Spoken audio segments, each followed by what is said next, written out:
마지막으로 서울 은평갑 출신의 더불어민주당 박주민 의원 나오셔서 질문해 주시기 바랍니다.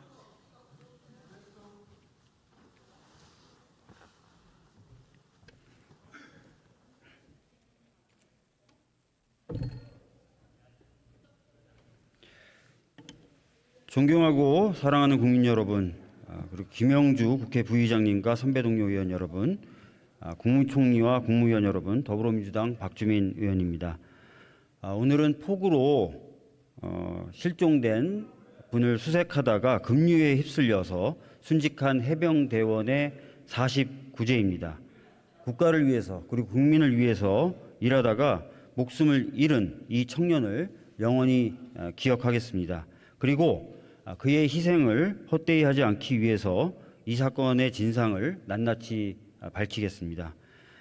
그럼 기동민 의원에 이어서 고 최수근 상병 사망 사건 관련된 질의를 시작하겠습니다. 국방부 장관님 앞으로 좀 나와 주시죠.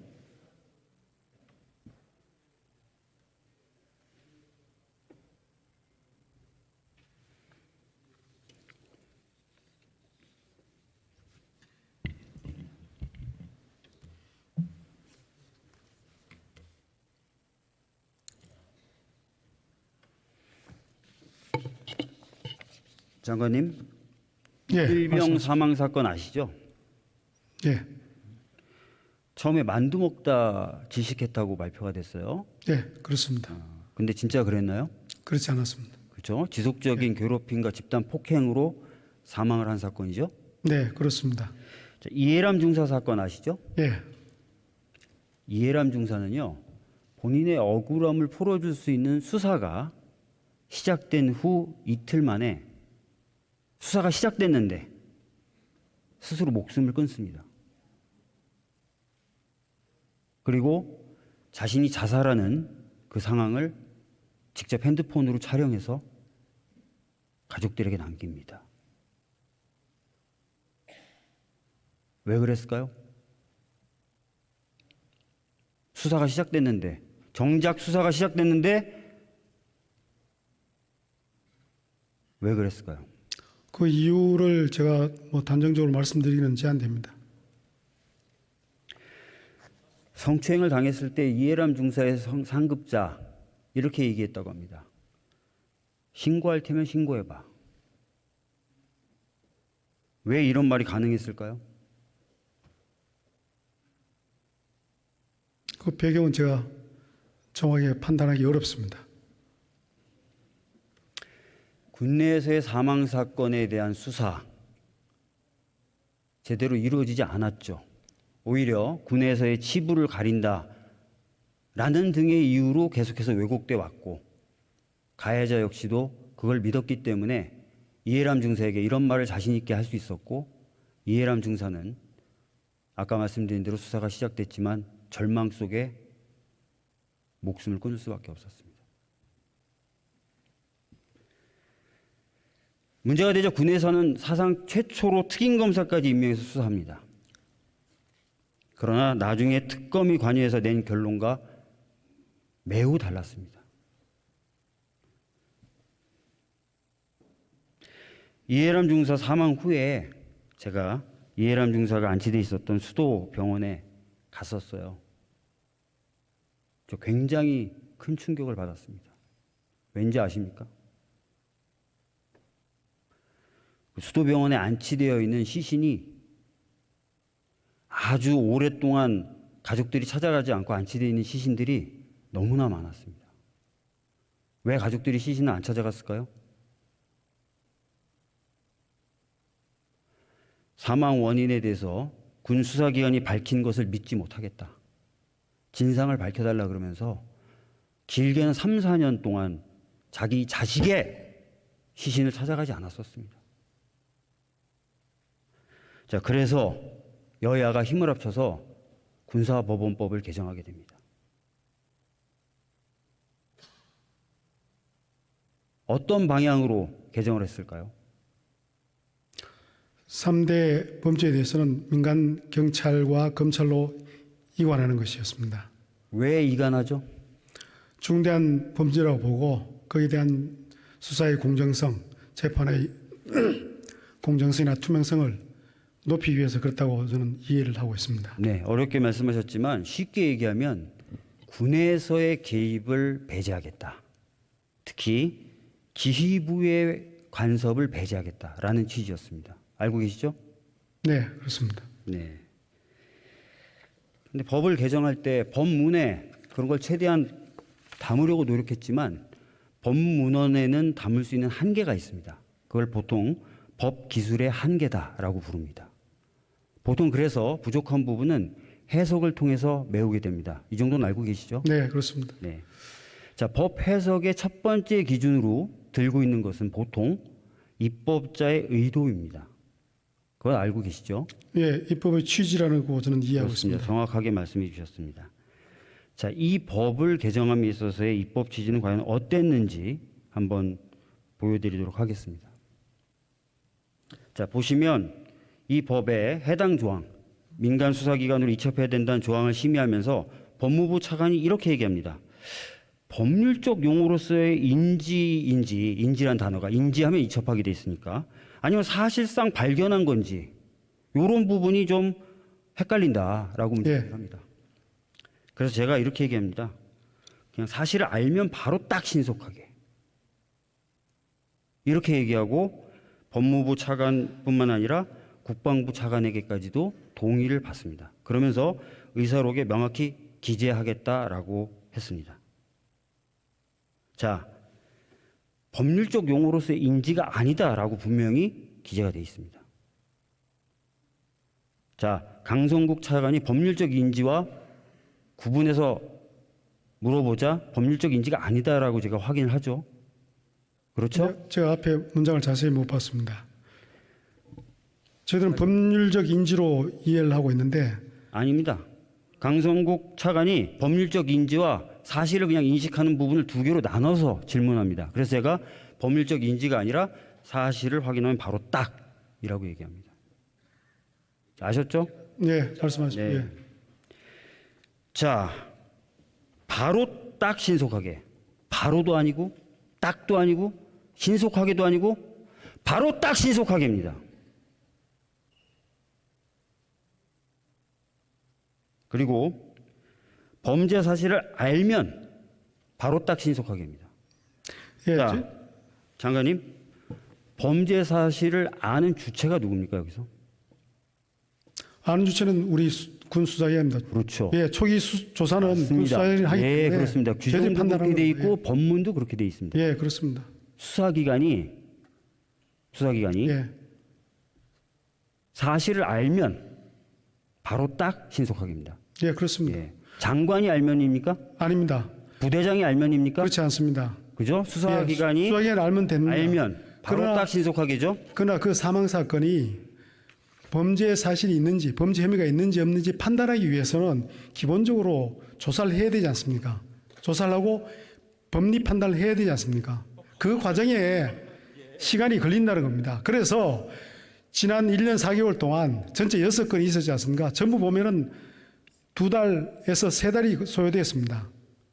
자, 그래서 의원님께서도 물론 그 법 개정 과정에서 관여를 하셨지만은 장관님. 저희 국방부 법무관리관도 예. 지금 장관님의 방금 하신 말씀하고도 배치되는 말씀을 하시고 계시는 거예요. 자, 수사기관이 주체라 그랬죠? 네, 그렇습니다. 여기 어디 장관이 들어가 있습니까? 그래서 제가 거기에 대해서는 여기 장관이 어디 있어요? 제가 그래서 조사를 한 건 여기 아니죠. 사령관이 어디 있고? 그렇지만은 장관은 자, 지휘 감독할 권한이 있지 않습니까? 그렇지 않습니다.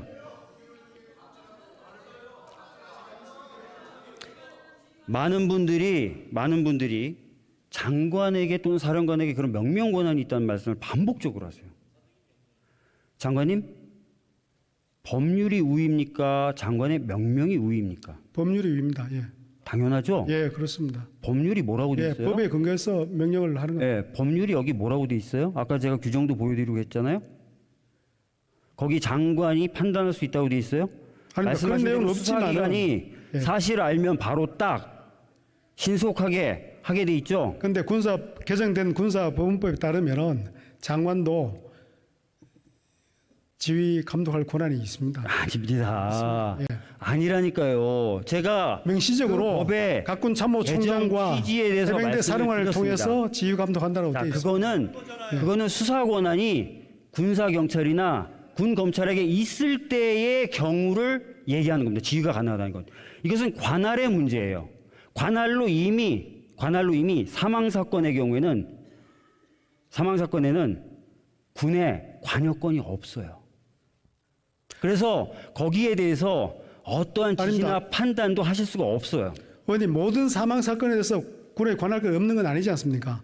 3대 범죄에 대해서만 없는 것이고 나머지 군이 하는 군이 겁니다. 사망한 사건의 경우에 예. 그 경우에 관할권이 없어요.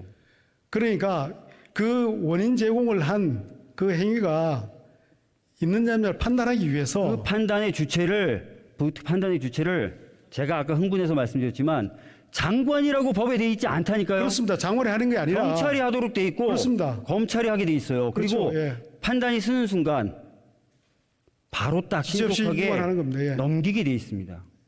그렇습니다. 여기 장관이 뭘 어떻게 할 수 있고 차관이 뭘 어떻게 할 수 있고 사령관이 뭘 어떻게 할 수 있어요. 근데 오해하시는 부분은 저겁니다. 오해요? 예, 제가 저 말씀드린 법을 제가 대표 발의했고요. 예. 제가 법을 심사한 게 저고요. 저 법 심사할 당시에 저한테 수많은 장성들이 전화했어요. 수많은 장성들이 전화하면서 뭐라 그러냐면 아유 의원님 사건을 그렇게 바로 딱 넘기게 되면 군대 내에서 판단할 수가 없게 되지 않습니까? 그러면 군대의 특수성이 전혀 고려가 안 됩니다.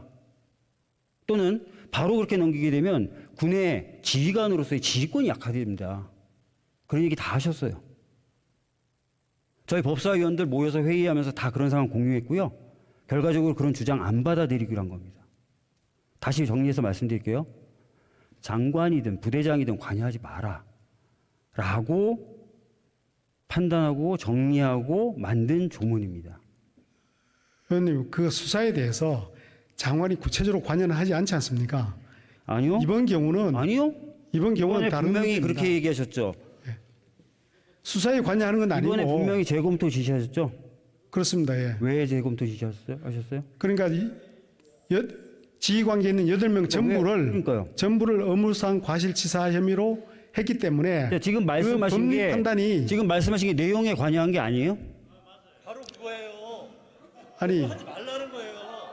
법리 내용에 자, 8명이 문제 있다고 수사관이 바로 딱 알아서 하려고 했더니 멈춰. 8명 다 하는 건 문제 있어. 그게 아니고요. 이게 내용에 관여한 게 아니에요? 문제가 있다고 한 것이 아니라 자, 이게 이게 정확한 내용에 법리 관여한 게 판단이 아니에요? 되었는지를 다시 판단해 자, 보라는 얘기입니다. 제가 딸기 주스하고 수박 주스 먹을게요. 아, 죄송합니다. 수박이라는 용어 써서. 딸기 주스하고 뭐 다른 주스 먹겠습니다. 이렇게 했어요. 근데 갑자기 재검토하래요. 주문하지 말래요. 주문 넣지 말래요. 이 얘기는 뭐예요? 간섭이고 주문 바꾸라는 거잖아요.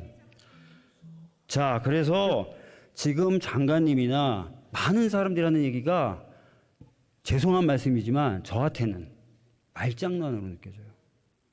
분명히 내용에 관여했고 내용을 바꾸라는 취지의 재검토 지시인데 내용에 무슨 저희가 관여했습니까? 내용을 바꾸라는 취지는 아닙니다. 결과적으로도 내용도 바뀌었는데 그리고 입법 취지는 아까 말씀드린 대로 특히 장관님 같은 분, 지휘관 같은 분들은 절대 들여다보지도 말라고 한 게 개정 취지인데 제가 그 내용을 하나하나 보고 누구 넣어라 빼라 이렇게 지침 준 건 전혀 없습니다. 없고요.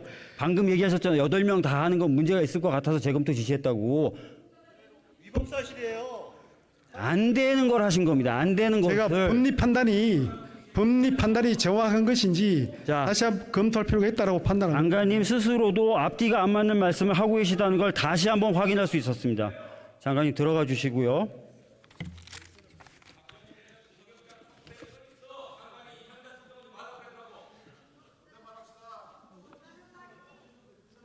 국무총리님 잠깐 나와 주시죠.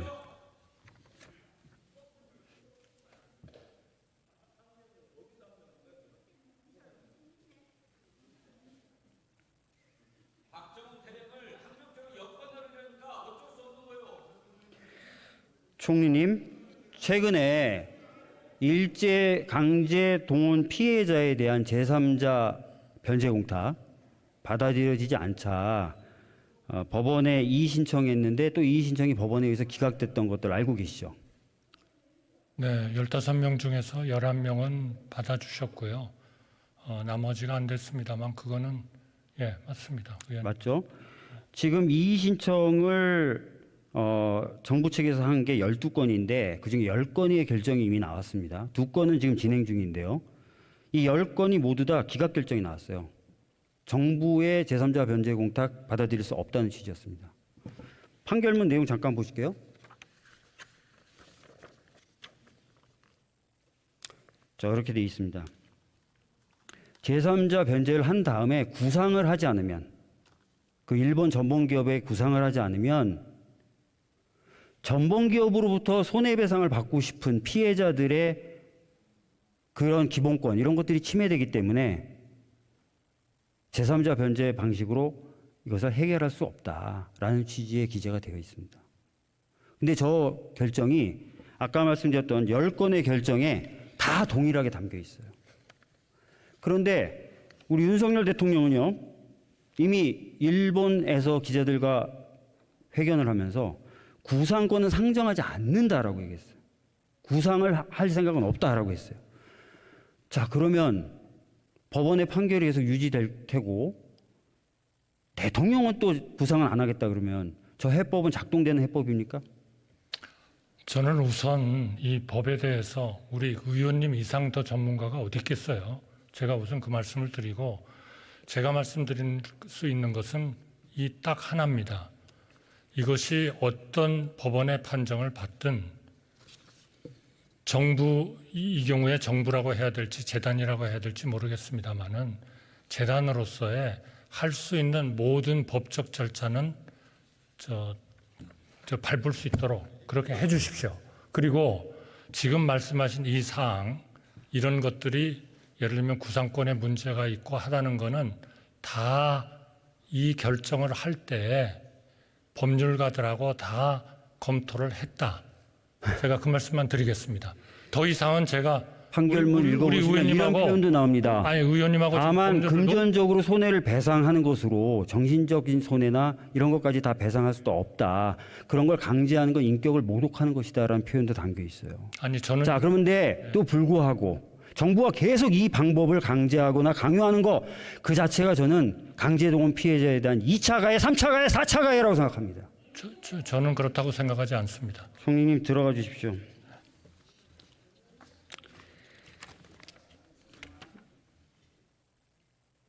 제 손에는 피해자, 강제동원 피해자분의 아드님이 써주신 편지가 들려 있습니다. 편지 내용은 시간이 없어서 다 읽어드리지 못하고 이렇게 돼 있습니다. 우리는 우리 아버지가 어떤 일을 당했는지 알고 있다. 일본 전범기업으로부터 돈을 받지 않는 이상